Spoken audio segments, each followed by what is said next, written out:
आज की short analysis में हम डिस्कस करेंगे नेस्को लिमिटेड स्टॉक के ऊपर। दोस्तों ये स्टॉक अगर आप देखो तो जून 2024 से करेक्शन के अंदर चल रहा है। मोटा मोटी देखो तो दोस्तों इसने 2.5 महीने पूरे करेक्शन में बिता दिए और करेक्शन में भी दोस्तों इसने दोनों तरह का करेक्शन दिया है। इसने प्राइस वाइज करेक्शन भी दिया है और टाइम वाइज करेक्शन भी दिया है। पहले स्टॉक ने प्राइस वाइज करेक्शन दिया जहाँ पर स्टॉक काफ़ी हद तक डाउन साइड करेक्ट हुआ और उसके बाद स्टॉक ने टाइम वाइज करेक्शन दिया जहाँ पर स्टॉक साइडवे गया, कंसोलिडेशन किया और एक स्ट्रॉन्ग बेस बनाकर अल्टीमेटली इसको ब्रेकआउट किया है। और फिलहाल ये स्टॉक को देखो तो दोस्तों यहाँ पर मल्टीपल पॉजिटिव फैक्टर्स एक साथ ब्रेकआउट हुए। ये स्टॉक के अंदर दोस्तों एक strong downward sloping parallel channel थी जो एक रेजिस्टेंस का काम कर रही थी। अल्टीमेटली स्टॉक ने उसको ब्रेकआउट किया है। यहाँ पर करेक्शन कंप्लीट के कन्फर्मेशन मिले हैं, पॉजिटिव हिडन डाइवर्शन मिला है और एक बड़ी रिवर्सल चार्ट पैटर्न मिली है जिसके तहत ये स्टॉक करंट लेवल से अपसाइड में 15% रनअप के लिए रेडी है। लेकिन दोस्तों इसमें कोई भी हमारी बाय सेल होल्ड रिकमेंडेशन नहीं है। ये प्योरली एजुकेशन पर्पस से मैं अपना पॉइंट ऑफ व्यू आप लोगों के सामने रख रहा हूँ।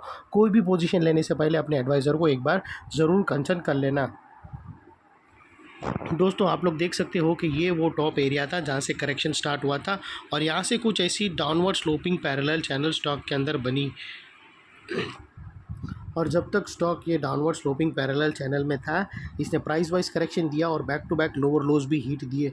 दोस्तों अगर आप देखो तो पहला लोअर लोज यहाँ हिट हुआ, सेकंड लोअर लोज यहाँ पर हिट हुआ, थर्ड लोअर लोज यहाँ हिट हुआ और फोर्थ लोअर लोज यहाँ हिट हुआ। और जैसे ही दोस्तों ये downward sloping parallel channel upside में ब्रेकआउट हुई इसने मल्टीपल हायर हाइज को एक साथ ब्रेक करके उसके अबाव हाई वॉल्यूम क्लोजिंग देकर कंफर्म कर दिया करेक्शन कंप्लीटेड। यहाँ पर दो बड़ी चीज़ एक साथ हमें मिली दोस्तों। पहला तो उसने डाउनवर्ड स्लोपिंग पैरेलल चैनल को अपसाइड में ब्रेक किया जिसकी वजह से जो डाउन साइड गिरावट आ रही थी वो अल्टीमेटली रुक गई। और सेकेंडली इसके अंदर जो continue back to back lower lows hit होने की जो सीक्वेंस बने थे वो तोड़कर उसके अगेंस्ट में इसने first time higher highs register किया जो हमें कंफर्म करता है कि स्टॉक के अंदर करेक्शन कंप्लीटेड। यहाँ पर बॉटम लग चुकी है, ट्रेंड इसका चेंज हो चुका है, करेक्शन का ट्रेंड अभी बाई साइड पर शिफ्ट हो चुका है।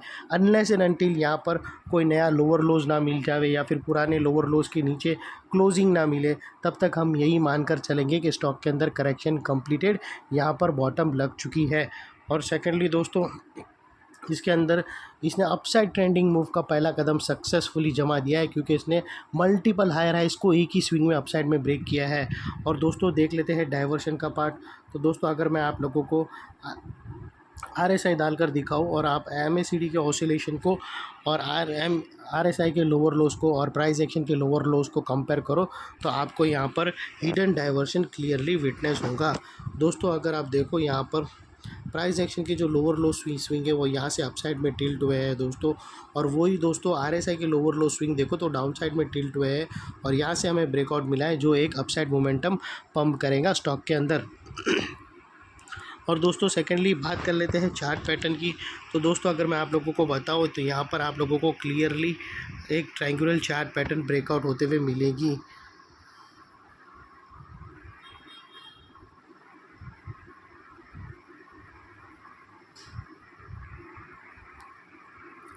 दोस्तों अगर आप देखो तो यहाँ पर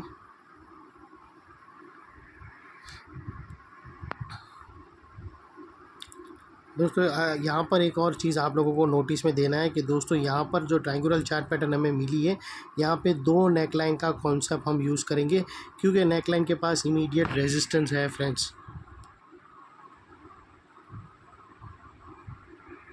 हमें ऑलरेडी एक नेकलाइन के पास हमें ऑलरेडी ब्रेकआउट मिल चुका है।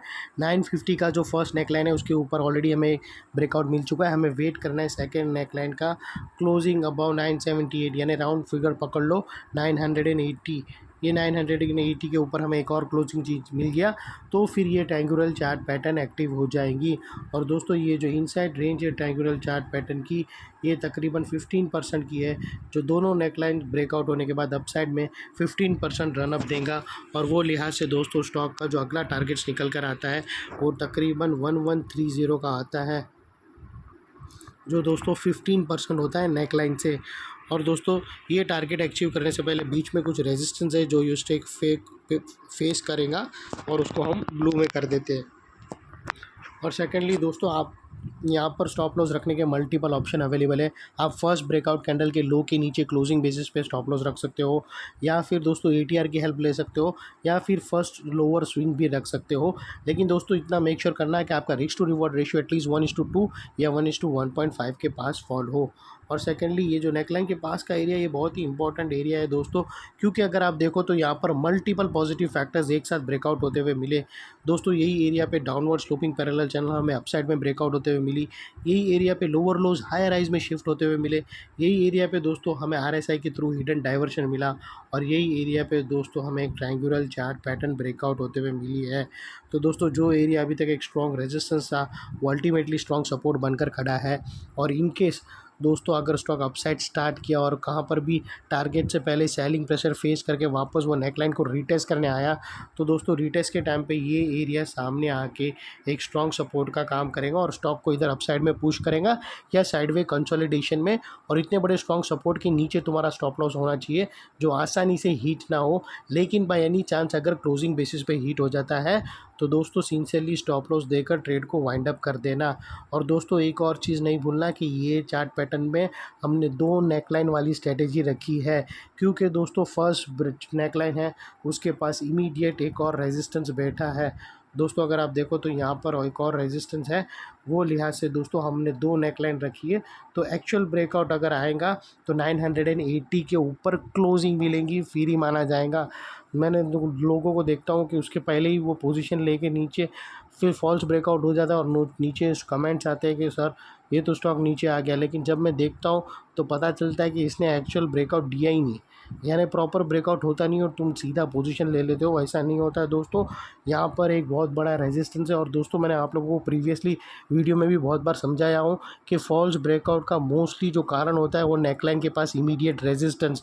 तो यहाँ पर भी नेकलाइन के पास इमीडिएट रेजिस्टेंस बैठा है, जो मैं आप लोगों को फ्री में नॉलेज दे रहा हूँ और उसको रिस्पेक्ट करना। ये जो रेजिस्टेंस बैठा है और उसको नेकलाइन समझ के उसके ऊपर क्लोजिंग मिले तो ही पोजीशन लेना। थोड़ा हमको स्टॉक एक्सपेंसिव मिलेगा, लेकिन दोस्तों आपकी सेफ्टी बनी रहेगी। ये थी शॉर्ट एंड स्वीट एनालिसिस। अच्छी लगी तो प्लीज़ चैनल को लाइक शेयर सब्सक्राइब ज़रूर करना फ्रेंड्स। Thank you.